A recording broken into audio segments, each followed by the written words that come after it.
Pinigai laimės neatneš. Ar esi kada nors girdėjęs tokį posakį?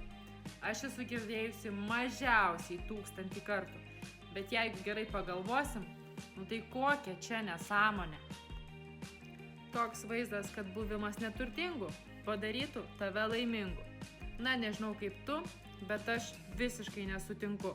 Kur čia yra laimė? Kai tu negali sudurti galo su galu, kai tu jaudinėsi pastoviai, iš kur tau gauti pinigų šeimai, ar užteks tų pinigų šeimai, ar tau užteks sumokėti nuomą, ar tau užteks sumokėti būsto paskolą, ar tau tikrai pavyks nupirkti vaikams rūbus, ar kažkokius reikalingesnius daiktus.